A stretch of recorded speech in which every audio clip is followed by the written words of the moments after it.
ನಮಸ್ಕಾರ ಸಿಟಿವಿ ನ್ಯೂಸ್ಗೆ ಸ್ವಾಗತ. ನಾನು ವರ್ಷಿಣಿ ಆಚಾರ್ಯ. ಮೊದಲಿಗೆ ಮುಖ್ಯಾಂಶಗಳು.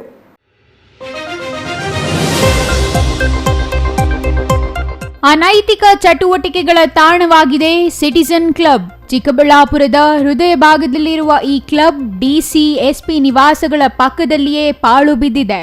ಒಳಗಿದೆ ಮದ್ಯದ ಬಾಟಲಿಗಳು. ಅಂಗನವಾಡಿಗೆ ವಿತರಣೆಯಾದ ಬೆಲ್ಲದಲ್ಲಿ ಸತ್ತ ಇಲಿ ಪತ್ತೆ. ಗರ್ಭಿಣಿಯರು ಬಾಣಂತಿಯರಿಗೆ ವಿತರಿಸುವ ಪೌಷ್ಟಿಕ ಆಹಾರದಲ್ಲಿಯೇ ಇಲ್ಲ ಗುಣಮಟ್ಟ. ಗುತ್ತಿಗೆದಾರನ ವಿರುದ್ಧ ಕ್ರಮಕ್ಕೆ ಆಗ್ರಹ. ಪ್ರಕೃತಿ ವಿಕೋಪದಿಂದ ಹಾನಿಗೊಳಗಾದ ಕೇರಳದ ವೈನಾಡು ಪ್ರದೇಶಕ್ಕೆ ಸಹಾಯ ಹಸ್ತದ ಮಹಾಪೂರ. ನಂಜನಗೂಡು ಯುವಕರ ತಂಡದಿಂದ ದಿನಬಳಕೆ ವಸ್ತುಗಳ ವಿತರಣೆ. ಬಾಗೇಪಲ್ಲಿಯಲ್ಲಿ ಪದವಿ ಪೂರ್ವ ವಿದ್ಯಾರ್ಥಿಗಳ ತಾಲೂಕು ಮಟ್ಟದ ಕ್ರೀಡಾಕೂಟ. ಕ್ರೀಡಾ ಮನೋಭಾವ ಬೆಳೆಸಿಕೊಳ್ಳಲು ಸಲಹೆ. ನ್ಯಾಷನಲ್ ಕಾಲೇಜು ಮೈದಾನದಲ್ಲಿ ನಡೆದ ಕ್ರೀಡಾಕೂಟ.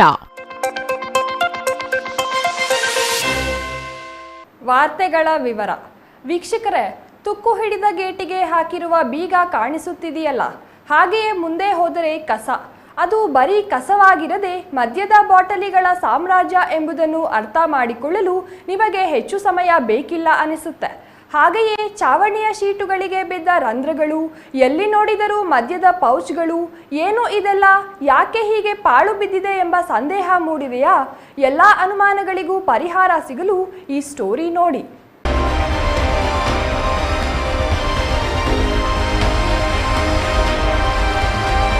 ಇದು ಎಲ್ಲೋ ಗುಡ್ಡಗಾಡು ಪ್ರದೇಶದಲ್ಲಿ ಪಾಳು ಬಿದ್ದ ಕಟ್ಟಡವಲ್ಲ, ಬದಲಿಗೆ ಚಿಕ್ಕಬಳ್ಳಾಪುರದ ಹೃದಯ ಭಾಗದಲ್ಲಿರೋ ಅತ್ಯಂತ ಬೆಲೆ ಬಾಳುವ ಜಾಗದಲ್ಲಿರೋ ಕಟ್ಟಡ.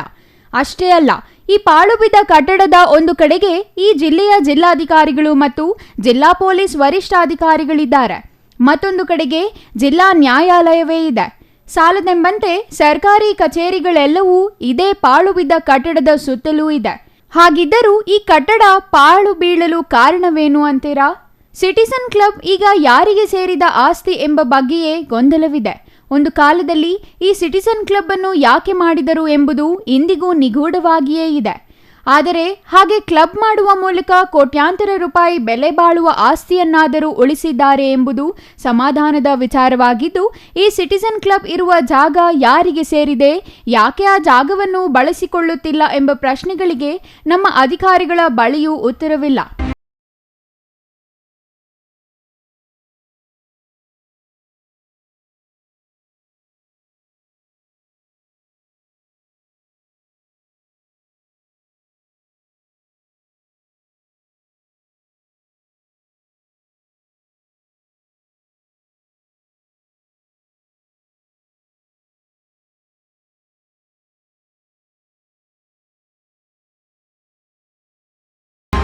ಈ ಸಿಟಿಜನ್ ಕ್ಲಬ್ ಅನ್ನು 1936ರಲ್ಲಿ ಆಗಿನ ಕೌನ್ಸಿಲ್ ಸದಸ್ಯರಾಗಿದ್ದವರು ಮಾಡಿದ್ದಾರೆ. ಆರಂಭದಲ್ಲಿ ಚಿಕ್ಕಬಳ್ಳಾಪುರ ಕ್ಲಬ್ ಹೆಸರಿನಲ್ಲಿ ಆರಂಭವಾಗಿರುವ ಈ ಕ್ಲಬ್ 1996ರಲ್ಲಿ ಸಿಟಿಜನ್ ಕ್ಲಬ್ ಆಗಿ ಪರಿವರ್ತನೆಯಾಗಿದೆ. ಆಗಿನವರು ಸದುದ್ದೇಶದಿಂದಲೇ ಈ ಜಾಗದಲ್ಲಿ ಕ್ಲಬ್ ಮಾಡಿದ್ದಾರೆ. ಆದರೆ ನಂತರ ಬಂದ ಜನಪ್ರತಿನಿಧಿಗಳು, ಅಧಿಕಾರಿಗಳು ನಿರ್ಲಕ್ಷ್ಯ ತೋರಿದ ಕಾರಣ ಇಂದು ಅತಿ ಬೆಲೆ ಬಾಳುವ ಆಸ್ತಿಯೊಂದು ಅನೈತಿಕ ಚಟುವಟಿಕೆಗಳ ತಾಣವಾಗಿ ಬದಲಾಗಿದೆ.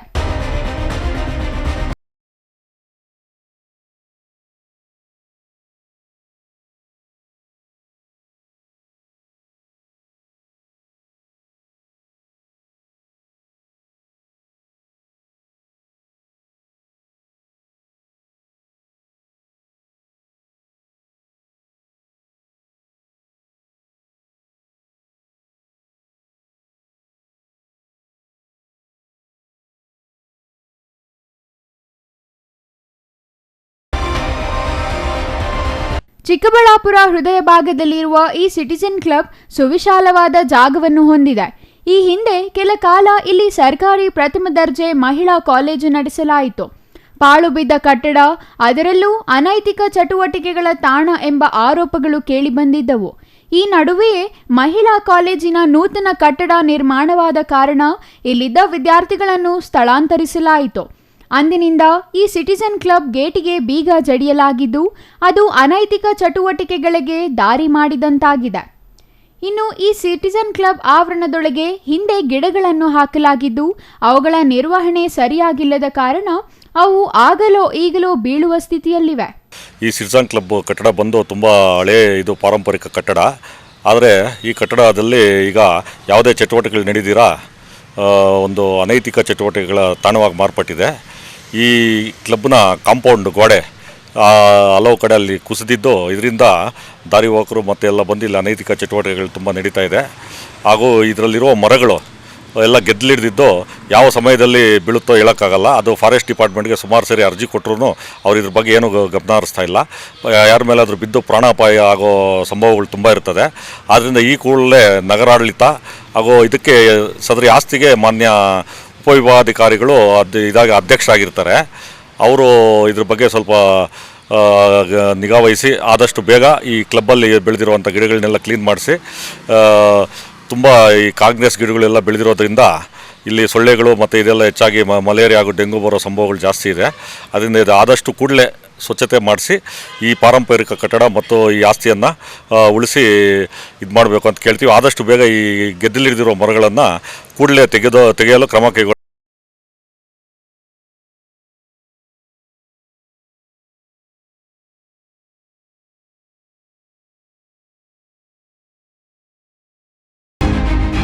ಈಗಾಗಲೇ ಇಲ್ಲಿದ್ದ ಮರವೊಂದು ಬಿದ್ದು ಅವಾಂತರ ಸೃಷ್ಟಿ ಮಾಡಿದೆ. ಇನ್ನು ಈ ಸಿಟಿಜನ್ ಕ್ಲಬ್ ಆವರಣದಲ್ಲಿ ನಿರ್ವಹಣೆ ಇಲ್ಲದ ಕಾರಣ ಗಿಡಗಂಟಿಗಳು ಬೆಳೆದು ಕಾಡಿನಂತಾಗಿದ್ದು ಸೊಳ್ಳೆಗಳ ಉತ್ಪತ್ತಿ ತಾಣವಾಗಿ ಬದಲಾಗಿದೆ.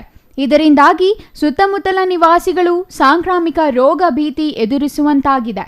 ಇವೆಲ್ಲ ಹಗಲಿನ ಸಮಸ್ಯೆಗಳಾದರೆ ಇಲ್ಲಿ ನಡೆಯೋ ರಾತ್ರಿ ಸಮಸ್ಯೆಗಳಿಂದ ಸ್ಥಳೀಯರು ತೀವ್ರ ಆತಂಕ ಪಡುವಂತಾಗಿದೆ.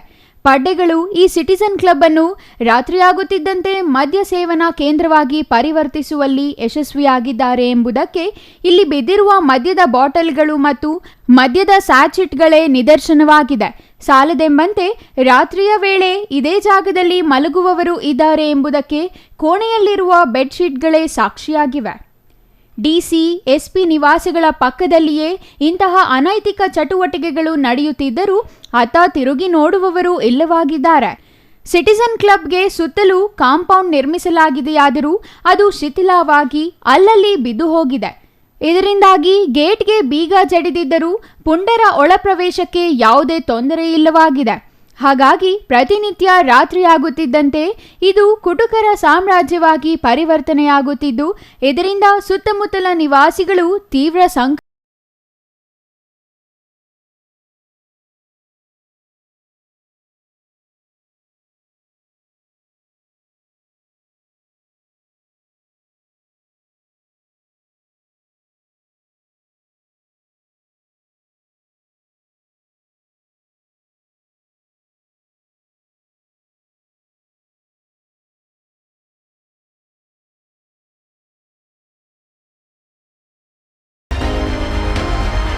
ಅದೇ ನಮ್ಮ ಮನೆ ಮುಂದ್ಗಡೆನೇ ಈ ಬೆಳೆದಿರೋ ಸಿಟಿಜನ್ ಕ್ಲಬ್ ಮೇಲೆ ಇರೋವಂಥ ಮರಗಳಲ್ಲಿ ಭಾಳ ದಿವಸದಿಂದ ನಾವು ಹೇಳ್ತಾನೆ ಇದ್ದೀವಿ, ಇದನ್ನು ತೆಗೆಸಿ ಅಂತೇಳಿ. KEB ಕೂಡ ನಾನು ಕಂಪ್ಲೇಂಟ್ ಕೊಟ್ಟಿದ್ದೀನಿ. ಅವರು ನಮಗೆ ಬರೋದಿಲ್ಲ, ಫಾರೆಸ್ಟ್ ಆಫೀಸ್ಗೆ ಹೇಳಿ ಅಂತಾರೆ. ಫಾರೆಸ್ಟ್ ಅವ್ರಿಗೆ ಹೇಳಿದ್ರೆ ಮುನ್ಸಿಪಾಲ್ಟಿ ಅವ್ರಿಗೆ ಹೇಳಿ ಅಂತಾರೆ. ಮುನ್ಸಿಪಾಲ್ಟಿ ಅವ್ರಿಗೆ ಹೇಳಿದ್ರೆ ಅದು ಒಣಗಿದೆ ಇಲ್ಲ ಅಂತ ನೋಡಿ ಆಮೇಲೆ ಹೊಡಿತೀವಿ ಅಂತಾರೆ. ಅದರಿಂದ ಮನೆಗಳ ಮೇಲೆ ಬಿದ್ದು ಮನೆಗಳ ಮೇಲೆ ಬಿದ್ದರೆ ಇದಕ್ಕೆ ಪ್ರಾಣಾಪಾಯ ಆಗುತ್ತೆ. ನಮಗೆ ಭಾಳ ಇದಕ್ಕೆ ತೊಂದರೆ ಆಗಿದೆ. ಅದರಿಂದ ಆದಷ್ಟು ಬೇಗ ಇದನ್ನು ತೆಗೆಸಬೇಕು ಅಂತ ನಾವು ಕೋರ್ಕೊತೀವಿ. ಇನ್ನು ಈ ಸಿಟಿಜನ್ ಕ್ಲಬ್ ಅನ್ನು ನಗರಸಭೆಯ ನೂತನ ಕಚೇರಿಯಾಗಿ ನಿರ್ಮಿಸುವಂತೆ ಈ ಹಿಂದೆ ನಗರಸಭಾ ಸದಸ್ಯರು ಪ್ರತಿಯೊಬ್ಬರೂ ಸರ್ಕಾರಕ್ಕೆ ಮನವಿ ಮಾಡಿದ್ದರು. ಆದರೆ ಪ್ರಸ್ತುತ ಈ ಜಾಗ ಯಾರಿಗೆ ಸೇರಿದೆ ಎಂಬುದಕ್ಕೆ ಸ್ಪಷ್ಟತೆ ಇಲ್ಲವಾಗಿದ್ದು ನಗರಸಭೆ ತಮ್ಮ ವಶಕ್ಕೆ ನೀಡುವಂತೆ ಮನವಿ ಮಾಡಿದೆ ಎಂದು ತಿಳಿದು ಬಂದಿದೆ. ಕೋಟ್ಯಾಂತರ ರೂಪಾಯಿ ಬೆಲೆ ಬಾಳುವ ಜಾಗ ಈಗಾಗಲೇ ಒತ್ತುವರಿಗೂ ಗುರಿಯಾಗಿದೆ ಎಂಬ ಆರೋಪಗಳಿದ್ದು ಈ ನಿರ್ಲಕ್ಷ್ಯ ಹೀಗೆ ಮುಂದುವರಿದರೆ ಮತ್ತಷ್ಟು ಜಾಗ ಒತ್ತುವರಿಯಾಗುವುದರಲ್ಲಿ ಅನುಮಾನವಿಲ್ಲ. ಹಾಗಾಗಿ ಜಿಲ್ಲಾಧಿಕಾರಿಗಳು, ತಹಸೀಲ್ದಾರ್ ಮತ್ತು ನಗರಸಭೆ ತುರ್ತಾಗಿ ಗಮನ ಹರಿಸಿ ಸಿಟಿಜನ್ ಕ್ಲಬ್ಗೆ ಸೇರಿದ ಆಸ್ತಿಯನ್ನು ಉಳಿಸಿಕೊಳ್ಳುವ ಜೊತೆಗೆ ಅದನ್ನು ಸದುಪಯೋಗ ಪಡಿಸಿಕೊಳ್ಳಬೇಕಿದೆ. ಸಿಟಿಜನ್ ಕ್ಲಬ್ ಮುಖ್ಯ ಪ್ರದೇಶದಲ್ಲಿರುವ ಕಾರಣ ಅದನ್ನು ಯಾವುದೇ ಉದ್ದೇಶಕ್ಕೆ ಬಳಸಲು ಸಹಕಾರಿಯಾಗಿದ್ದು ಸಂಬಂಧಿಸಿದವರು ಇತ್ತ ಗಮನ ಹರಿಸಬೇಕಿದೆ. News bureau, CTV news, Chikkaballapur.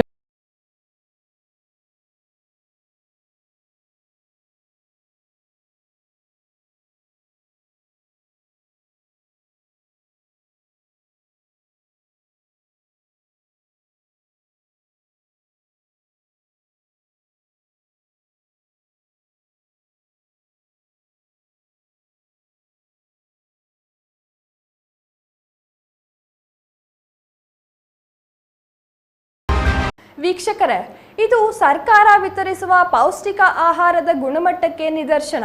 ಅದರಲ್ಲೂ ಗರ್ಭಿಣಿಯರು, ಬಾಣಂತಿಯರು ಮತ್ತು ಹಸುಗೂಸುಗಳಿಗೆ ನೀಡುವ ಪೌಷ್ಟಿಕ ಆಹಾರವೇ ಎಷ್ಟು ಹದಗೆಟ್ಟಿದೆ ಎಂಬುದಕ್ಕೆ ಸಾಕ್ಷಿ. ಇಂತಹ ಕಲಬೆರಕೆ ಆಹಾರ ಸೇವಿಸಿ ಗರ್ಭಿಣಿಯರು, ಬಾಣಂತಿಯರು, ಎಳೆಯ ಮಕ್ಕಳ ಆರೋಗ್ಯ ಏನಾಗಲಿದೆ ಎಂಬ ಕನಿಷ್ಠ ಜ್ಞಾನವೂ ಇಲ್ಲದೆ ಪೂರೈಸಿದ ಗುತ್ತಿಗೆದಾರನ ನಿರ್ಲಕ್ಷ್ಯಕ್ಕೆ ಹಿಡಿದ ಕನ್ನಡಿ. ಒಟ್ಟಾರೆಯಾಗಿ ಸರ್ಕಾರಿ ಅಧಿಕಾರಿಗಳ ಬೇಜವಾಬ್ದಾರಿತನಕ್ಕೆ ಇದೊಂದು ಸಣ್ಣ ಉದಾಹರಣೆ ಅಷ್ಟೆ. ಇಷ್ಟಕ್ಕೂ ಇಲ್ಲಿ ಆಗಿರೋದು ಏನು ಅಂತೀರಾ? ಈ ಸ್ಟೋರಿ ನೋಡಿ.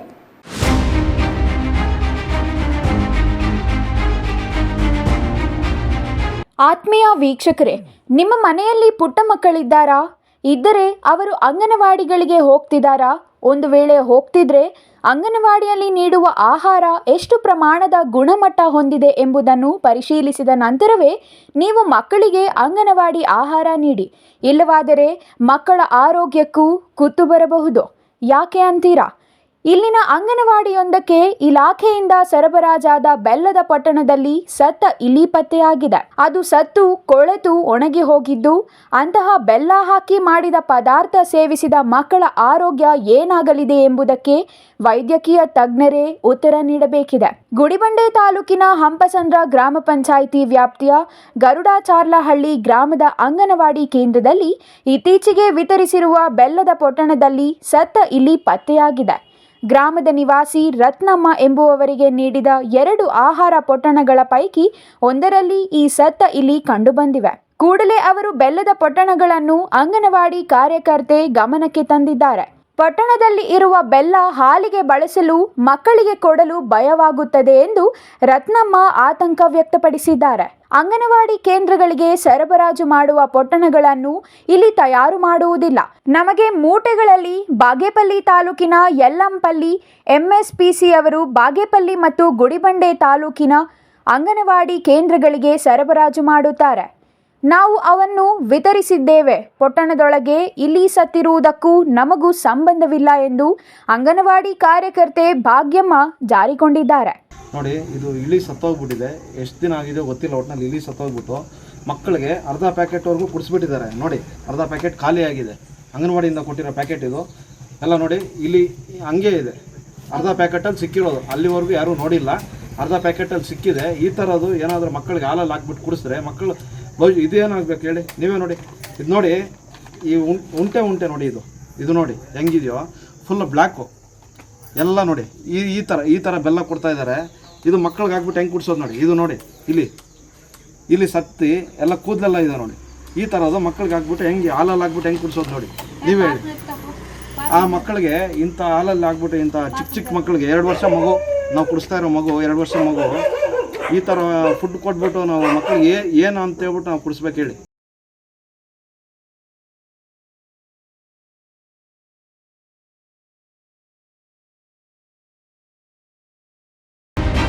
ನಿಜ, ಬೆಲ್ಲದ ಪೊಟ್ಟಣದೊಳಗೆ ಸತ್ತ ಇಲಿ ಇರೋದಕ್ಕೂ ಅಂಗನವಾಡಿ ಕಾರ್ಯಕರ್ತೆಯರಿಗೂ ಯಾವುದೇ ಸಂಬಂಧವಿಲ್ಲ.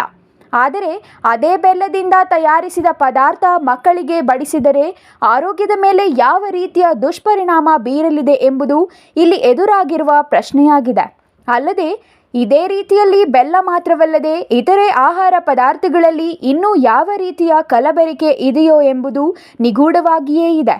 ಇದಕ್ಕೆ ಕಾರಣ ಆಹಾರ ಸರಬರಾಜು ಮಾಡುವ ಗುತ್ತಿಗೆದಾರನಾಗಿದ್ದು, ಅಂತಹ ಗುತ್ತಿಗೆದಾರನ ವಿರುದ್ಧ ಜಿಲ್ಲಾಡಳಿತ ಮತ್ತು ಆಹಾರ ಇಲಾಖೆ ಕಠಿಣ ಕ್ರಮ ಕೈಗೊಳ್ಳಬೇಕು.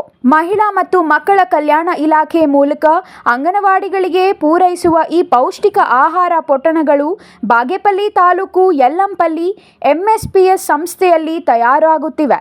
ತಯಾರಾದ ಬೆಲ್ಲದ ಪೊಟ್ಟಣದಲ್ಲಿ ಸತ್ತ ಇಲಿ ಪತ್ತೆಯಾಗಿದೆ.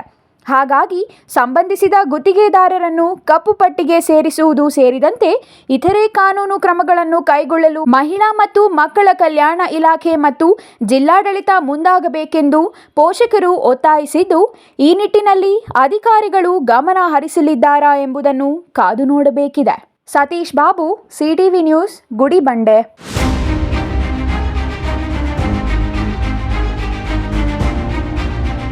ವೈನಾಡು ಒಂದು ಕಾಲದಲ್ಲಿ ಪ್ರಕೃತಿಯ ಸ್ವರ್ಗ ಎಂದೇ ಪ್ರಖ್ಯಾತಿ ಪಡೆದ ಪ್ರದೇಶ. ಕೇರಳದ ಈ ರಮಣೀಯ ಸ್ಥಳ ಪ್ರವಾಸಿಗರ ಪಾಲಿಗೆ ನಿಜವಾಗಿಯೂ ಸ್ವರ್ಗವಾಗಿಯೇ ಇತ್ತು. ಆದರೆ ಅದೇ ವಯನಾಡು ಇದೀಗ ನರಕದ ಕೂಪವಾಗಿದೆ. ಪ್ರಕೃತಿಯ ಮಡಿಲಲ್ಲಿ ಇಂದು ಸ್ಮಶಾನ ಮೌನ ಆವರಿಸಿದೆ.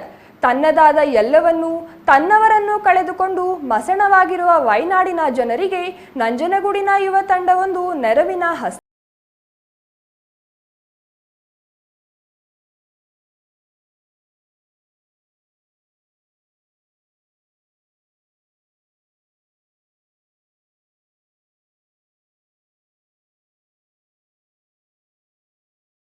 ಅದು ಸುಂದರ ಪ್ರವಾಸಿ ತಾಣ, ಪ್ರಕೃತಿಯೇ ತಲೆ ಎತ್ತಿ ನಿಂತ ಜಾಗ. ಇವೆಲ್ಲ ಈವರೆಗೂ ಇದ್ದ ಪ್ರಖ್ಯಾತಿಗಳು. ಆದರೆ ಇದೀಗ ಅದೇ ಜಾಗದಲ್ಲಿ ಸ್ಮಶಾನ ಮೌನ ಆವರಿಸಿದೆ. ಎಲ್ಲಿ ನೋಡಿದರೂ ಜನರ ಆಕ್ರಂದನ ಮನೆ ಮಾಡಿದೆ. ಮುನಿದ ಪ್ರಕೃತಿಯ ನಿಟ್ಟಿಗೆ ಅದು ಮಸಣವಾಗಿ ಬದಲಾಗಿದೆ. ಅಲ್ಲಿ ಎಲ್ಲಿ ನೋಡಿದರೂ ಕಣ್ಣೀರ ಕಥೆಗಳೇ ಮನೆ ಮಾಡಿದೆ. ಯಾರನ್ನು ಕದಲಿಸಿದರೂ ಕಣ್ಣೀರ ಕೋಡಿಯೇ ಹರಿಯುತ್ತಿದೆ. ಇದೀಗ ಅಲ್ಲಿನ ಜನರಿಗೆ ಬೇಕಿರೋದು ಒಂದಷ್ಟು ಸಾಂತ್ವನದ ಜೊತೆಗೆ ಬದುಕಲು ಬೇಕಾದ ದಿನಬಳಕೆ ವಸ್ತುಗಳು. ಅವುಗಳನ್ನು ನೀಡಿದವರೇ ಇಂದು ದೇವರು. ಅಂತಹ ಪವಿತ್ರ ಕೆಲಸಕ್ಕೆ ಮುಂದಾದ ವಿಚಾರವೇ ಈ ಸ್ಟೋರಿ.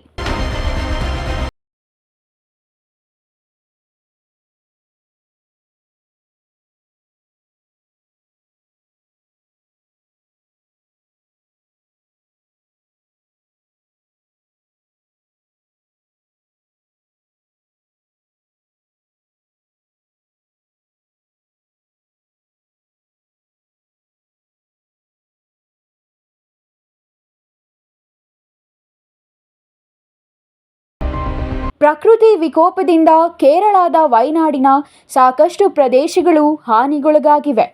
ಅಲ್ಲಿನ ಜನರು ಮನೆ ಮಠ ಮಾತ್ರವಲ್ಲದೆ ತನ್ನವರನ್ನು ಕಳೆದುಕೊಂಡು ನಿರಾಶ್ರಿತರಾಗಿದ್ದಾರೆ.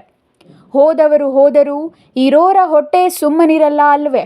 ನಿರಾಶ್ರಿತರು ತುತ್ತಿನ ಚೀಲ ತುಂಬಿಸಿಕೊಳ್ಳಲು ಪರದಾಡುತ್ತಿರುವ ಈ ಸಂದರ್ಭದಲ್ಲಿ ನಂಜನಗೂಡಿನ ಕರ್ನಾಟಕ ಪ್ರತಿಧ್ವನಿ ವೇದಿಕೆ ಮತ್ತು ಗೆಳೆಯರಿಂದ ದಿನಬಳಕೆ ವಸ್ತುಗಳ ಸಹಾಯ ಹಸ್ತಕ್ಕೆ ಮುಂದಾಗಿದ್ದು, ಈ ಕಾರ್ಯಕ್ಕೆ ನಂಜನಗೂಡು ತಾಲೂಕು ದಂಡಾಧಿಕಾರಿ ಶಿವಕುಮಾರ್ ಖಾಸನೂರು ಚಾಲನೆ ನೀಡಿದರು.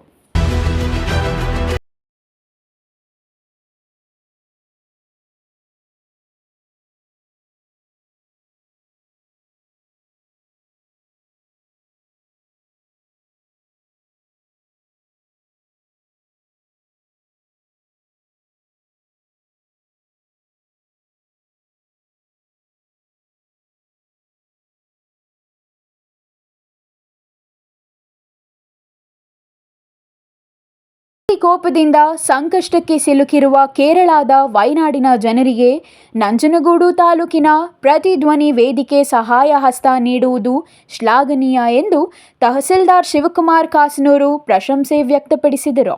ಪ್ರತಿಧ್ವನಿ ವೇದಿಕೆ ತಾಲೂಕು ಅಧ್ಯಕ್ಷ ತ್ರಿನೇಶ್ ಮಾತನಾಡಿ, ಎಲ್ಲ ಧರ್ಮಕ್ಕಿಂತ ಮಾನವೀಯತೆ ದೊಡ್ಡದು ಎಂದು ಇಂತಹ ಸನ್ನಿವೇಶಗಳು ಸಾರುತ್ತವೆ.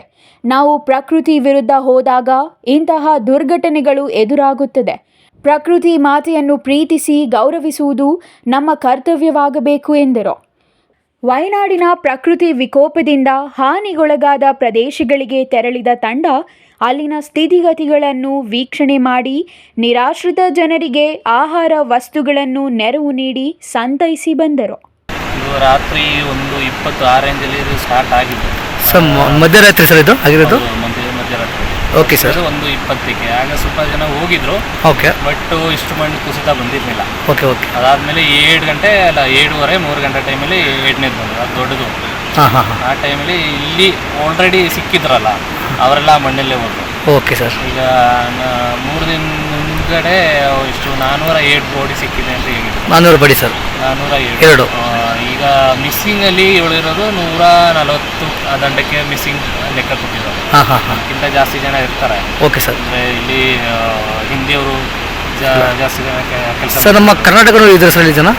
ಕರ್ನಾಟಕದವರು ಇಲ್ಲಿಂದ ಒಂದು ಮೇಲಿಂದ ಒಂದು ಫ್ಯಾಮಿಲಿ ಮಿಸ್ ಆಗಿದೆ.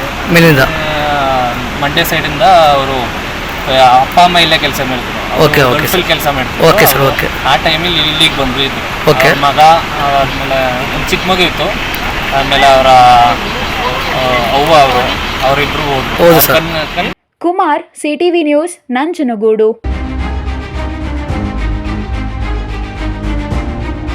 ಇದೀಗ ಚಿಕ್ಕದೊಂದು ವಿರಾಮದ ನಂತರ ಸಿಟಿವಿ ನ್ಯೂಸ್ ಮುಂದುವರಿಯುತ್ತದೆ.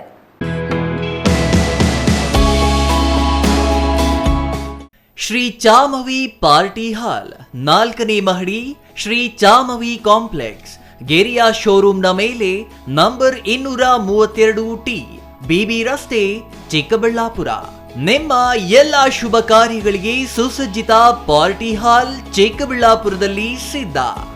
ಹುಟ್ಟುಹಬ್ಬ, ನಾಮಕರಣ, ಕಾರ್ಯಕ್ರಮ ಯಾವುದೇ ಇರಲಿ, ನಿಮ್ಮ ನಿರೀಕ್ಷೆಗೆ ತಕ್ಕ party hall.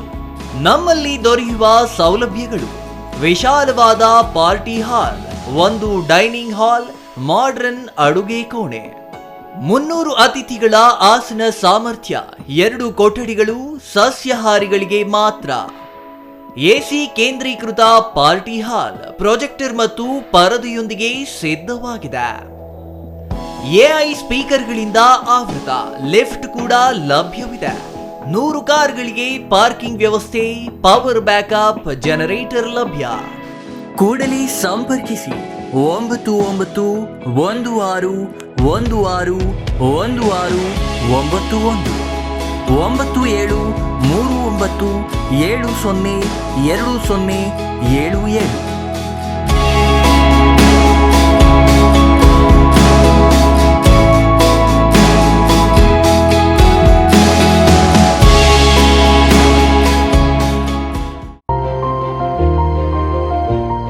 Jain mission hospital, Jain mission ಟ್ರಸ್ಟ್ನ ಲಾಭರಹಿತ ಉಪಕ್ರಮ, ಬಿಬಿ ರಸ್ತೆ, ಚಿಕ್ಕಬಳ್ಳಾಪುರ. ಇನ್ನು ಮುಂದೆ ಹೆಚ್ಚಿನ ಚಿಕಿತ್ಸೆಗಾಗಿ ಬೆಂಗಳೂರಿಗೆ ಹೋಗಬೇಕು ಎಂಬ ಚಿಂತೆ ಬೇಡ. ಚಿಕ್ಕಬಳ್ಳಾಪುರದ ಮೊಟ್ಟ ಮೊದಲ ಅತ್ಯಾಧುನಿಕ ತಂತ್ರಜ್ಞಾನ, ಗುಣಮಟ್ಟದ ವೈದ್ಯಕೀಯವನ್ನು ಒಳಗೊಂಡ ಏಕೈಕ ಆಸ್ಪತ್ರೆ ಜೈನ್ ಮಿಷನ್ ಹಾಸ್ಪಿಟಲ್. ದಿನದ 24 ಗಂಟೆಗಳು ನೆಬ್ಯುಲೈಸೇಷನ್, ಹೆರಿಗೆ, ಐಸಿಯು, ಟ್ರಾಮ್ ಸೆಂಟರ್, ಆಂಬ್ಯುಲೆನ್ಸ್ ಸೇವೆಗಳು ಲಭ್ಯವಿದೆ. ಜೈನ್ ಮಿಷನ್ ಆಸ್ಪತ್ರೆಯು 4 ಅಂತಸ್ತಿನ ಕಟ್ಟಡವನ್ನು ಒಳಗೊಂಡಿದ್ದು 100 ಹಾಸಿಗೆಗಳುಳ್ಳ ಸುಸಜ್ಜಿತವಾದ ಆಸ್ಪತ್ರೆಯಾಗಿದೆ. ಅಲ್ಲದೆ ಸುಧಾರಿತ ಲ್ಯಾಬ್ ಸೌಲಭ್ಯಗಳು, ಎಕ್ಸ್ರೇ, ಓಟಿ ಕಾಂಪ್ಲೆಕ್ಸ್, ಲ್ಯಾಬ್ ಸೇವೆಗಳು, ಒಳಗಿನ ರೋಗಿಗಳು, ಸಾಮಾನ್ಯ ಸೇವೆಗಳು ಲಭ್ಯವಿದೆ. 24 ಗಂಟೆಗಳ ತುರ್ತು ಸೇವೆಗಳು, ಐಸಿಯು, ಎನ್ಐಸಿಯು, ಅಪಘಾತ ಮತ್ತು ತುರ್ತು ಚಿಕಿತ್ಸೆ, ಫಾರ್ಮಸಿ, ಆಂಬ್ಯುಲೆನ್ಸ್. ವಿರಾಮದ ನಂತರ ಸಿಟಿವಿ ನ್ಯೂಸ್ಗೆ ಮತ್ತೆ ಸ್ವಾಗತ. ಬಾಗೇಪಲ್ಲಿ ತಾಲೂಕಿನ ಪದವಿ ಪೂರ್ವ ಕಾಲೇಜುಗಳ ತಾಲೂಕು ಮಟ್ಟದ ಕ್ರೀಡಾಕೂಟಕ್ಕೆ ಪಟ್ಟಣದ ನ್ಯಾಷನಲ್ ಕಾಲೇಜು ಮೈದಾನದಲ್ಲಿ ಇಂದು ತಾಲೂಕು ದೈಹಿಕ ಶಿಕ್ಷಣ ಶಿಕ್ಷಕ ಪರಿವೀಕ್ಷಕ ರಂಗನಾಥ್ ಹಾಗೂ ವಿವಿಧ ಕಾಲೇಜುಗಳ ಪ್ರಾಂಶುಪಾಲರು ಚಾಲನೆ ನೀಡಿದರು.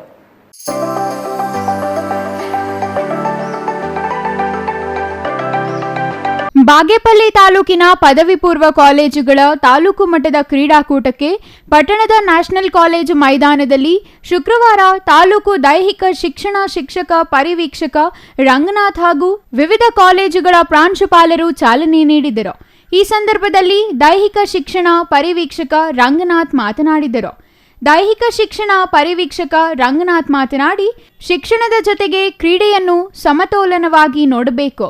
ಕ್ರೀಡೆಯಲ್ಲಿ ಸೋಲು ಗೆಲುವನ್ನು ಸಮಾನವಾಗಿ ಸ್ವೀಕರಿಸಿದಾಗ ನಾವೆಲ್ಲರೂ ಒಂದೇ ಎಂಬ ಮನೋಭಾವ ಮೂಡುತ್ತದೆ ಎಂದು ತಿಳಿಸಿದರು. ಸರ್ಕಾರಿ ಬಾಲಕಿಯರ ಪದವಿ ಪೂರ್ವ ಕಾಲೇಜು ಪ್ರಾಂಶುಪಾಲೆ ರೂಪಾ ಮಾತನಾಡಿ, ಶಿಕ್ಷಣ ಮತ್ತು ಕ್ರೀಡೆಯಲ್ಲಿ ಬಾಗೇಪಲ್ಲಿ ವಿಶಿಷ್ಟತೆ ಮೆರೆಯಬೇಕು. ಕ್ರೀಡೆಯಲ್ಲಿ ರಾಷ್ಟ್ರಮಟ್ಟದಲ್ಲಿ ಹೆಸರು ಪಡೆಯಬೇಕು. ಕ್ರೀಡಾಪಟುಗಳು ಇಲ್ಲಿನ ಮಣ್ಣಿನ ಗುಣವನ್ನು ದೇಶಕ್ಕೆ ಸಾರಬೇಕು ಎಂದು ಸಲಹೆ ನೀಡಿದರು.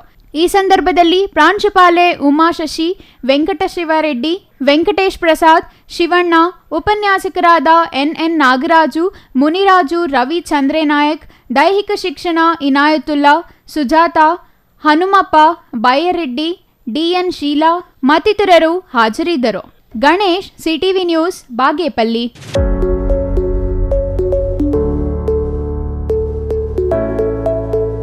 ಪ್ರತಿಯೊಬ್ಬರ ಜೀವನದಲ್ಲಿ ವಿದ್ಯಾರ್ಥಿ ಜೀವನ ಮುಖ್ಯ ಪಾತ್ರ ವಹಿಸುತ್ತದೆ. ಪ್ರಸ್ತುತ ಒಂದು ಭಾಷೆಗೆ ಸೀಮಿತವಾಗಿರದೆ ಹಲವು ಭಾಷಾ ಜ್ಞಾನ ಬೆಳೆಸಿಕೊಳ್ಳಬೇಕು. ಇದು ಮುಂದಿನ ವೃತ್ತಿ ಬದುಕಲ್ಲಿ ಬಹುಮುಖ್ಯ ಪರಿಣಾಮ ಬೀರಲಿದೆ ಎಂದು ಗ್ಲೋಬಲ್ ಎಂಬಸಿ ಪ್ರಥಮ ದರ್ಜೆ ಕಾಲೇಜಿನ ಪ್ರಾಂಶುಪಾಲ ಗಂಗಾಧರ್ ದೇವರಮನೆ ತಿಳಿಸಿದರು.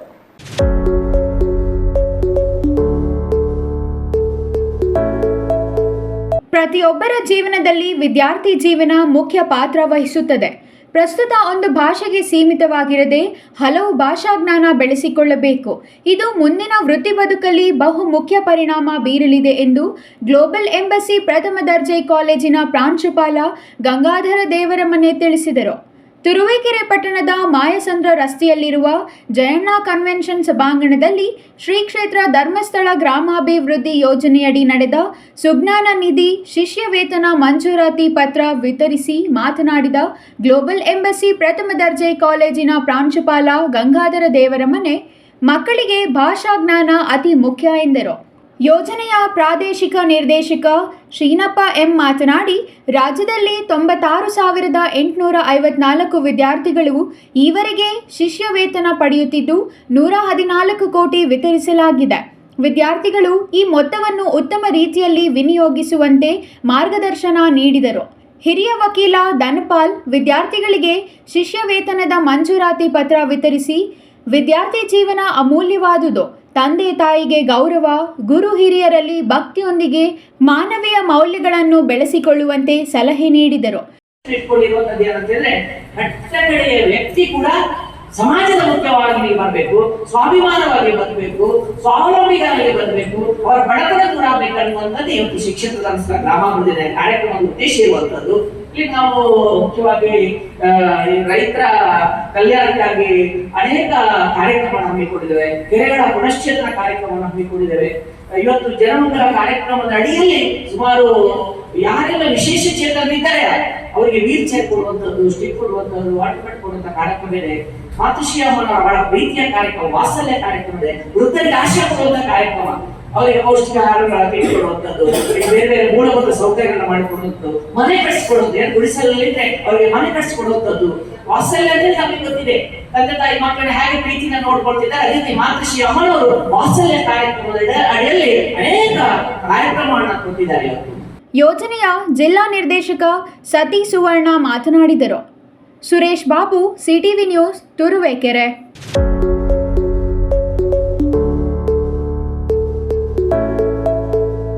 ಮಾಲೂರು ಪುರಸಭಾ ಮುಖ್ಯಾಧಿಕಾರಿ ಪ್ರದೀಪ್ ಆಡಳಿತಾವಧಿಯಲ್ಲಿ ಕಾಮಗಾರಿ ನಡೆಯದೆ ಹಣ ವರ್ಗಾವಣೆಯಾಗಿ ಬ್ರಹ್ಮಾಂಡ ಭ್ರಷ್ಟಾಚಾರ ನಡೆದಿದ್ದು, ಭ್ರಷ್ಟ ಅಧಿಕಾರಿ ವಿರುದ್ಧ ಕ್ರಮ ಜರುಗಿಸುವಂತೆ ಕರ್ನಾಟಕ ದಲಿತ ಸಂಘರ್ಷ ಸಮಿತಿ ತಾಲೂಕು ಸಂಚಾಲಕ ಎಸ್ಎಂ ವೆಂಕಟೇಶ್ ಆಗ್ರಹಿಸಿದರು.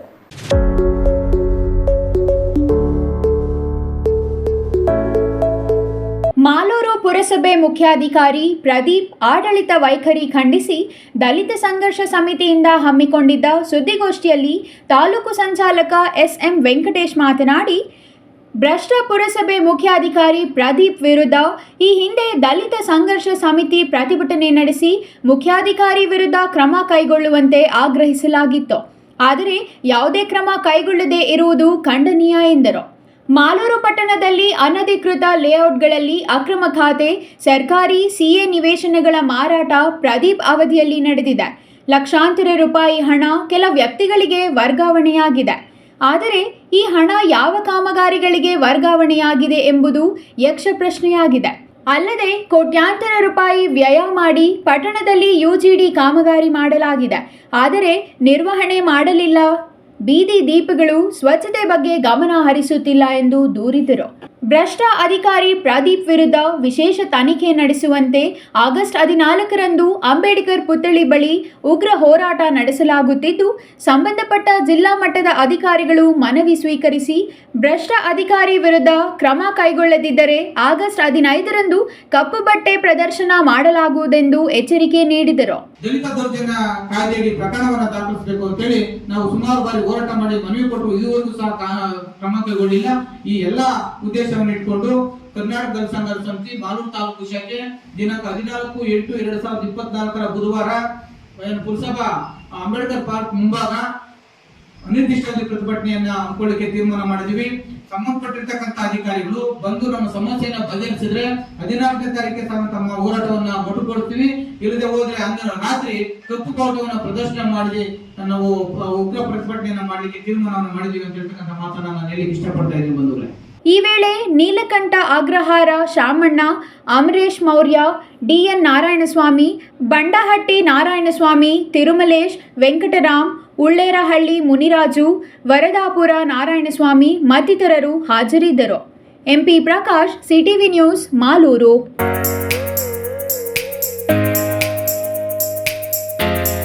ಕಳೆದ 30 ವರ್ಷಗಳಿಂದ ಒಳ ಮೀಸಲಾತಿಗಾಗಿ ಕರ್ನಾಟಕ ಸೇರಿದಂತೆ ಆಂಧ್ರ, ತೆಲಂಗಾಣ, ತಮಿಳುನಾಡು ರಾಜ್ಯಗಳಲ್ಲಿ ನಡೆಯುತ್ತಿದ್ದ ಹೋರಾಟಕ್ಕೆ ಸುಪ್ರೀಂ ಕೋರ್ಟ್ 7 ನ್ಯಾಯಾಧೀಶರ ಪೀಠ ಒಪ್ಪಿಗೆ ಸೂಚಿಸಿರುವುದನ್ನು ಬಾಗೇಪಲ್ಲಿ ದಲಿತ ಸಂಘಟನೆಗಳು ಸ್ವಾಗತಿಸಿವೆ.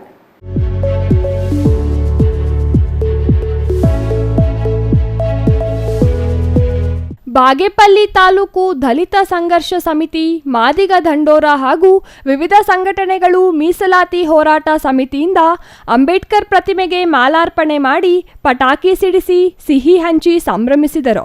ನಂತರ ಬಾಗೇಪಲ್ಲಿ ಪಟ್ಟಣದ ಪತ್ರಕರ್ತರ ಭವನದಲ್ಲಿ ನಡೆದ ಸುದ್ದಿಗೋಷ್ಠಿಯಲ್ಲಿ ದಲಿತ ಮುಖಂಡ BV ವೆಂಕಟರಮಣ ಮಾತನಾಡಿದರು. BV ವೆಂಕಟರಮಣ ಮಾತನಾಡಿ, ಪರಿಶಿಷ್ಟ ಜಾತಿಯಲ್ಲಿರುವ 101 ಉಪಜಾತಿಗಳಲ್ಲಿ ನಿಜವಾಗಿಯೂ ತುಳಿತಕ್ಕೊಳಗಾಗಿರುವವರಿಗೆ, ಹೊಳೆಯ ಮಾದಿಗರಿಗೆ ಸುಪ್ರೀಂ ಕೋರ್ಟ್ ತೀರ್ಪಿನ ಅನ್ವಯ ಒಳ ಮೀಸಲಾತಿಯನ್ನು ಕಲ್ಪಿಸಿದರೆ ಸಾಮಾಜಿಕ, ಶೈಕ್ಷಣಿಕ, ಆರ್ಥಿಕ, ರಾಜಕೀಯವಾಗಿ ಸಮಾಜದ ಮುಖ್ಯವಾಹಿನಿಗೆ ಬರಲು ನೆರವಾಗಲಿದ್ದು, ಕಳೆದ 30-40 ವರ್ಷಗಳಿಂದ ನಡೆಸುತ್ತಿರುವ ಹೋರಾಟಕ್ಕೆ ಜಯ ಸಿಕ್ಕಂತಾಗಿದೆ ಎಂದರು. ಈ ಹೋರಾಟ ಮೊದಲು ಆಂಧ್ರ ಪ್ರದೇಶದ ಮಂದಕೃಷ್ಣ ಮಾದಿಗ 1994ರಲ್ಲಿ ಪ್ರಾರಂಭವಾದ ಹೋರಾಟ ಕರ್ನಾಟಕ ಇನ್ನಿತರೆ ರಾಜ್ಯಗಳಲ್ಲಿ ಹೋರಾಟ ಮಾಡಿದ ಫಲವಾಗಿ ಇಂದು ಸುಪ್ರೀಂ ಕೋರ್ಟ್ ನ್ಯಾಯ ಒದಗಿಸಿದೆ. ಇದು ಹಲವು ಸಂಘಟನೆಗಳ ನಾಯಕರ ಸುದೀರ್ಘ ಹೋರಾಟ ಫಲ ಇದಾಗಿದೆ. ರಾಜ್ಯದ ಮುಖ್ಯಮಂತ್ರಿ ಸಿದ್ದರಾಮಯ್ಯನವರು ತಡ ಮಾಡದೆ ಒಳ ಮೀಸಲಾತಿಗೆ ಆದೇಶ ಹೊರಡಿಸುವಂತೆ ಒತ್ತಾಯಿಸಿದರು. ದಯವಿಟ್ಟು ಮಾದೇವರಿಗೂ ಮತ್ತು ಒಡೆಯರಿಗೆ ನೀವು ಮೀಸಲಾತಿ ಕೊಡಬೇಕೆಂದು ನಾವು ಪತ್ರಿಕಾಗೋಷ್ಠಿ ಮುಖಾಂತರ ಮನವಿ ಮಾಡ್ತಾ ಇದ್ದೀವಿ. ಯಾಕಂದರೆ ಇವತ್ತು ನಾವು ಆವತ್ತು ಹೇಳ್ದಂಗೆ ನೀವೆಲ್ಲ ಸದಾಶಿವ ಆಯೋಗ ವರದಿಯನ್ನು ಜಾಸ್ತಿ ನಮ್ಮನ್ನು ಪಾಪ್ಯುಲರ್ ಮಾಡಿದ್ದೀರಿ. ನೀವು ಎಲ್ಲ ಪ್ರೆಸ್ ಮೀಟಲ್ಲಿ ಈ ವರದಿಯನ್ನು ನೀವು ಮಾಡಬೇಕು. ಯಾಕಂದರೆ ನೀವೇನಾದರೂ ಸದಾಶಿವ ಆಯೋಗ ವರದಿ ಜಾರಿಗೆ ಬರಲಿಲ್ಲ ಅಂದರೆ ನಮ್ಮಲ್ಲಿರುವ 101 ಜಾತಿ ಇದೆಯಲ್ಲ, SC ಜಾತಿ, ಪರಿಶಿಷ್ಟ ಜಾತಿಯಲ್ಲಿ 101 ಜಾತಿ ಮಾಡಿದ್ದಾರೆ. 101 ಜಾತಿಯವರು ಕಂಪಿಸ್ತಾರೆ. ಅರ್ಥ ಮಾಡ್ಕೊಂಡ್ರಿ, ನಮಗೆ ಮೀಸಲಾತಿ ಇರುವುದಿಲ್ಲ. ಇವಾಗ ಗೊತ್ತು, ಎಷ್ಟೋ ಜನ ಪಾಪ ನಮ್ಮ ಹುಡುಗರು ಡಿಗ್ರಿ ಮಾಡಿಕೊಂಡು, ಮಾಸ್ಟರ್ ಡಿಗ್ರಿ ಮಾಡಿಕೊಂಡು ಉದ್ಯೋಗಗಳಿದೆ, ಕುಡುಕರು ಆಗ್ಬಿಟ್ಟಿದೆ. ಪಾಪ ಉದ್ಯೋಗ ಕೊಡಲ್ಲ. ಒಂದು ಹೋಟ್ಲ್ ಇಟ್ಟಿದ್ರೆ ಹೋಟ್ಲ್ ಬರಲ್ಲ, ಕಾಫಿ ಟೀ ಬರಲ್ಲ, ಒಂದು ಚಿಲ್ಲರೆ ಅಂಗಡಿ ಬರಲ್ಲ, ನಮಗೆ ಒಂದು ಊರ ಅಂಗಡಿ ಇಟ್ಟರೆ ಬರಲ್ಲ. ನಮ್ಗೆ ಇಲ್ಲಿ ಶೋಷಣೆ ಜಾಸ್ತಿ ಇದೆ. ಇವತ್ತು ಕಂಪ್ಯೂಟರ್ ಶೋಷಣೆ ನಮಗೆ ಮೊದಲು ಮುಂದೆ ಹೇಳ್ತಾ ಇದ್ರು, ಹಿಂದೆ ಮಾತಾಡ್ತಾರೆ. ನಾವೇನಾದ್ರೂ ಮಾದಿಗರು ಹೋಟ್ಲ್ ಇದ್ರೆ ಆದ್ರೂ ಬರ್ತಾರ, ಇಲ್ಲಾಂದ್ರೆ DSS ಹೋಟ್ಲ್ ಇದ್ರೆ ಬರ್ತಾರ. ಊರ ಅಂಗಡಿಗೆ ನಮಗೆ ಬರಲ್ಲ. ಒಂದು ಕನಿಷ್ಠ ಒಂದು ಬೀಡ ಅಂಗಡಿ ಕೂಡ ಬರಲ್ಲ ನಮಗೆ. ಈ ಸಂದರ್ಭದಲ್ಲಿ ಕಡ್ಡೀಲು ವೆಂಕಟರಮಣ ಮಾತನಾಡಿ, ಈ ಹಿಂದೆ ಮೀಸಲಾತಿಯಲ್ಲಿ ಹಲವು ಜಾತಿಗಳು ಸೇರ್ಪಡೆಯಾಗಿದ್ದು ಸಬಲರು ಮಾತ್ರ ಮೀಸಲಾತಿಯ ಗರಿಷ್ಠ ಲಾಭ ಪಡೆಯುತ್ತಿದ್ದರು. ಈಗ ಅದಕ್ಕೆ ಕಡಿವಾಣ ಹಾಕಿದಂತಾಗಿದೆ. ಇನ್ನು ಮುಂದೆ ಸಣ್ಣ ಉಪಜಾತಿಗಳು ಸಹ ಮೀಸಲಾತಿಯ ಲಾಭ ಪಡೆಯಬಹುದು ಎಂದರು. ಮುಖ್ಯವಾಗಿ ಶಿಕ್ಷಣ, ರಾಜಕೀಯ, ಉದ್ಯೋಗ ಕ್ಷೇತ್ರಗಳಲ್ಲಿ ಇನ್ನು ಮುಂದೆ ಹೆಚ್ಚಿನ ಲಾಭವಾಗಲಿದೆ. ಇದರಿಂದ ನೊಂದ ಮತ್ತು ಅಸ್ಪೃಶ್ಯರಿಗೆ ಹೆಚ್ಚಿನ ಲಾಭವಾಗಲಿದೆ. ಈ ಶ್ರೇಯಸ್ಸು ಸುಪ್ರೀಂ ಕೋರ್ಟ್ ನ್ಯಾಯಾಧೀಶರ ಸಮಿತಿಗೆ ಸಲ್ಲುತ್ತದೆ ಎಂದು ತಿಳಿಸಿದರು. ಇನ್ನು ಈ ಸಂದರ್ಭದಲ್ಲಿ ದಲಿತ ಮುಖಂಡ ಶಿವಪ್ಪ, ಆದಿನಾರಾಯಣ, ಜಯಂತ್, ನಾಗಪ್ಪ, ಗೋಪಿ, ನರಸಿಂಹಪ್ಪ, ಸತೀಶ್, ನಂಜುಂಡಪ್ಪ, ಮಂಜು, ಈಶ್ವರಪ್ಪ, KG ವೆಂಕಟರಮಣ, ಶ್ರೀನಿವಾಸ್, ವೆಂಕಟೇಶ್, ಸೂರಿ, ಜೂಲಪಾಳ್ಯ ನರಸಿಂಹಪ್ಪ ಮತ್ತಿತರರು ಹಾಜರಿದ್ದರು. Ganesh, CTV news, Bagepalli. ಇದೀಗ ಚಿಕ್ಕದೊಂದು ವಿರಾಮದ ನಂತರ ಸಿಟಿವಿ ನ್ಯೂಸ್ ಮುಂದುವರಿಯುತ್ತದೆ. Shri Manjunatha hardware and innovations 22 ವರ್ಷಗಳಿಂದ ಮಾರುಕಟ್ಟೆಯಲ್ಲಿ ಸುದೀರ್ಘ ಪಯಣ ಮತ್ತು ಗ್ರಾಹಕ ಹಾಗೂ ಎಂಜಿನಿಯರಿಂಗ್ಗಳ ನಂಬಿಕೆಯ ಆಯ್ಕೆ.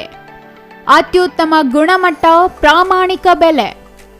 Engineer choices, architect choices, corporates house owners, carpenter choices, hardware dealers ಹಾಗೂ ಇನ್ನಿತರರಿಗೆ ಹೋಲ್ಸೇಲ್ ದರದಲ್ಲಿ ಸಿಗುವ ಸ್ಥಳವೇ ಶ್ರೀ ಮಂಜುನಾಥ ಹಾರ್ಡ್ವೇರ್ ಮತ್ತು ಇನ್ನೋವೇಷನ್ಸ್. ವಿವಿಧ ರೀತಿಯ ವಿನ್ಯಾಸಗಳುಳ್ಳ ಡೆಕೋರೇಟಿವ್, ಪ್ರೊಟೆಕ್ಟಿವ್, ಫಂಕ್ಷನಲ್ ಹಾಗೂ ಉತ್ತಮ ದರದಲ್ಲಿ ಗುಣಮಟ್ಟದ ಹಾರ್ಡ್ವೇರ್ ವಸ್ತುಗಳು ನಮ್ಮಲ್ಲಿ ದೊರಕುತ್ತದೆ. ವಿಳಾಸ: ರಿಲಯನ್ಸ್ ಪೆಟ್ರೋಲ್ ಬಂಕ್ ಹತ್ತಿರ, BB ರಸ್ತೆ, ಚಿಕ್ಕಬಳ್ಳಾಪುರ. ಮೊಬೈಲ್ ಸಂಖ್ಯೆ 9739393927, ಮತ್ತೊಂದು ಸಂಖ್ಯೆ 9008680303.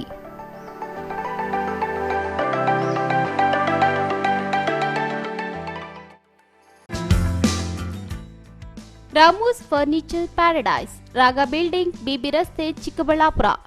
ನಮ್ಮ ಸಂಸ್ಥೆಯು 1994ರಿಂದ ಚಿಕ್ಕಬಳ್ಳಾಪುರ ಜಿಲ್ಲಾದ್ಯಂತ ಗ್ರಾಹಕರ ಬೇಡಿಕೆಗಳಿಗೆ ಅನುಗುಣವಾಗಿ ಗುಣಮಟ್ಟದಲ್ಲಿ ಯಾವುದೇ ರಾಜಿ ಇಲ್ಲದೆ ಉತ್ತಮ ಸೇವೆಯನ್ನ ಸಲ್ಲಿಸುತ್ತಾ ಬಂದಿದೆ. ನಮ್ಮಲ್ಲಿ ಆಕರ್ಷಕ ಕಲಾತ್ಮಕ ವಿನ್ಯಾಸಗಳುಳ್ಳ ವಿವಿಧ ಮಾದರಿಯ ಗೃಹಾಲಂಕಾರ teak wood furnitures, sofa set, dining tables, leather sofa set, office furnitures ಮತ್ತು ಬೆಡ್ರೂಮ್ ವಾರ್ಡ್ರೋಬ್ಸ್ ಅಂಡ್ ಕಾಟ್ಸ್ ಮತ್ತು ಇಟಾಲಿಯನ್ ಕಿಚನ್ ಮತ್ತು ನಿಮ್ಮ ಮನೆಯ ಎಲ್ಲ ಇಂಟೀರಿಯರ್ ಡಿಸೈನ್ ಅನ್ನ ನಿಮ್ಮ ಮನಸ್ಸಿಗೊಪ್ಪುವಂತೆ ಕೇವಲ 15 ದಿನಗಳಲ್ಲಿ ಮಾಡಿಕೊಡಲಾಗುತ್ತದೆ. ಜರ್ಮನ್ ಯಂತ್ರೋಪಕರಣಗಳಿಂದ ಕೂಡಿದ ಸ್ವಂತ ಫ್ಯಾಕ್ಟರಿಯನ್ನ ಹೊಂದಿದ್ದು ಎಲ್ಲ ರೀತಿಯ ಗ್ರಾಹಕರ ಕೈಗೆಟುಕುವ ಬೆಲೆಗಳಿಗೆ ತಕ್ಕಂತೆ ಫರ್ನಿಚರ್ಸ್ ಹಾಗೂ ಇಂಟೀರಿಯರ್ ಅನ್ನ ಮಾಡಿಕೊಡಲಾಗುತ್ತದೆ. ಇನ್ನೇಕೆ ತಡ, ಹಿಂದೆ ಭೇಟಿ ಕೊಡಿ. ರಾಮೂಸ್ ಫರ್ನಿಚರ್ಸ್ ಪ್ಯಾರಡೈಸ್, ರಾಗ ಬಿಲ್ಡಿಂಗ್, BB ರಸ್ತೆ, ಚಿಕ್ಕಬಳ್ಳಾಪುರ. ವಿರಾಮದ ನಂತರ CTV ನ್ಯೂಸ್ಗೆ ಮತ್ತೆ ಸ್ವಾಗತ. ಇದೀಗ ಸಂಕ್ಷಿಪ್ತ ಸುದ್ದಿಗಳು. ಬೀದರ್ ಬಾಲ್ಕಿ ರಾಷ್ಟ್ರೀಯ ಹೆದ್ದಾರಿಯ ಅದಿವಾಳ ಕ್ರಾಸ್ ಬಳಿ ಮಹಾರಾಷ್ಟ್ರ ಬಸ್ ಮತ್ತು ಆಟೋ ನಡುವೆ ನಡೆದ ಭೀಕರ ಅಪಘಾತದಲ್ಲಿ ಇಬ್ಬರು ಸ್ಥಳದಲ್ಲೇ ಮೃತಪಟ್ಟಿದ್ದು ಮತ್ತೊಬ್ಬರು ಆಸ್ಪತ್ರೆಯಲ್ಲಿ ನಿಧನರಾಗಿದ್ದಾರೆ. ಮೂವರಿಗೆ ಗಂಭೀರ ಗಾಯಗಳಾಗಿ ಬೀದರ್ ನಗರದ ಬ್ರಿಮ್ಸ್ ಆಸ್ಪತ್ರೆಯಲ್ಲಿ ಚಿಕಿತ್ಸೆ ಪಡೆಯುತ್ತಿದ್ದಾರೆ. ಬೀದರ್ನಿಂದ ಮಹಾರಾಷ್ಟ್ರದ ಲಾತೂರ್ಗೆ ಹೋಗುತ್ತಿದ್ದ ಮಹಾರಾಷ್ಟ್ರ ಬಸ್ ಆಟೋ ನಡುವೆ ಅಪಘಾತ ನಡೆದ ಕಾರಣ 45 ವರ್ಷದ ಅನಿತಾಬಾಯಿ ಸೇರಿ ಮೂವರು ಸಾವನ್ನಪ್ಪಿದ್ದಾರೆ. ಗಾಯಗೊಂಡವರು ಹೊನ್ನಕೇರಿ ತಾಂಡದ ನಿವಾಸಿಗಳು ಎಂದು ತಿಳಿದು ಬಂದಿದೆ. ಘಟನಾ ಸ್ಥಳಕ್ಕೆ ಜನವಾಡ ಠಾಣೆ ಪೊಲೀಸರು ಭೇಟಿ ನೀಡಿ ಪರಿಶೀಲನೆ ನಡೆಸಿದ್ದು ಸ್ಥಳದಲ್ಲಿ ಮೃತರ ಕುಟುಂಬಸ್ಥರ ಆಕ್ರಂದನ ಮುಗಿಲು ಮುಟ್ಟಿತ್ತು.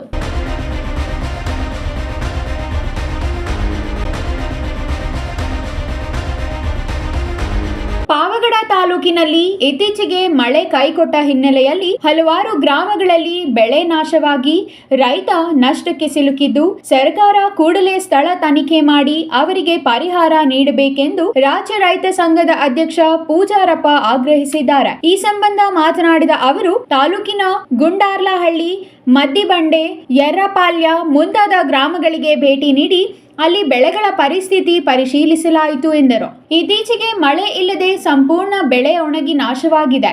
ಈ ಬಗ್ಗೆ ಸರ್ಕಾರಕ್ಕೆ ಮನವಿ ಸಲ್ಲಿಸಲಾಗುವುದು. ಅಧಿಕಾರಿಗಳು ಖುದ್ದು ಪರಿಶೀಲನೆ ನಡೆಸಿ ಪರಿಹಾರ ಕೊಡಿಸಲು ಮುಂದಾಗಬೇಕು ಎಂದರು. ಕಳೆದ 5 ವರ್ಷಗಳಿಂದ ಮಳೆ ಇಲ್ಲದ ಕಾರಣ ಯಾವುದೇ ಬೆಳೆ ರೈತರ ಕೈಗೆ ಸಿಕ್ಕಿಲ್ಲ. ಆದರೆ ಈ ಬಾರಿ ಮುಂಗಾರು ಮಳೆಯಾದ ಕಾರಣ ರೈತರು ಸಾಲ ಮಾಡಿ ಬಿತ್ತನೆ ಮಾಡಿದ್ದಾರೆ. ಆದರೆ ಇದೀಗ ಮಳೆ ಇಲ್ಲದೆ ಪೂರ್ಣವಾಗಿ ನಾಶವಾಗಿದೆ ಎಂದರು. ಬೆಳೆ ನಾಶವಾಗುತ್ತಿರುವ ಬಗ್ಗೆ ತಾಲೂಕಿನ ಕೃಷಿ ಅಧಿಕಾರಿಗಳು, ತಾಲೂಕು ಆಡಳಿತ ಹಾಗೂ ಜನಪ್ರತಿನಿಧಿಗಳು ಈವರೆಗೂ ಧ್ವನಿ ಎತ್ತಿಲ್ಲ. ಸರ್ಕಾರಕ್ಕೆ ಯಾವುದೇ ಪ್ರಸ್ತಾಪ ಸಲ್ಲಿಲ್ಲವೆಂದು ದೂರಿದ ಅವರು ಇನ್ನಾದರೂ ಎಲ್ಲರೂ ಎಚ್ಚೆತ್ತುಕೊಂಡು ಬೆಳೆ ನಷ್ಟ ಪರಿಹಾರ ಕೊಡಿಸಲು ಮುಂದಾಗುವಂತೆ ಕೋರಿದರು.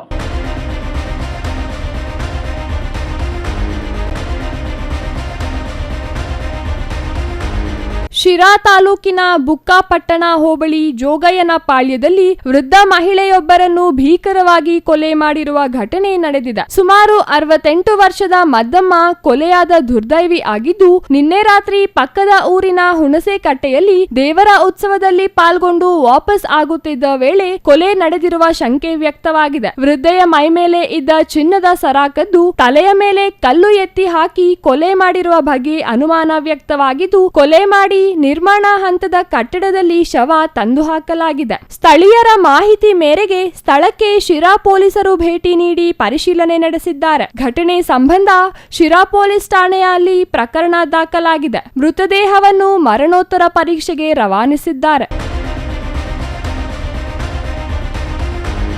ಕೊನೆಯದಾಗಿ ಮತ್ತೊಮ್ಮೆ ಮುಖ್ಯಾಂಶಗಳು.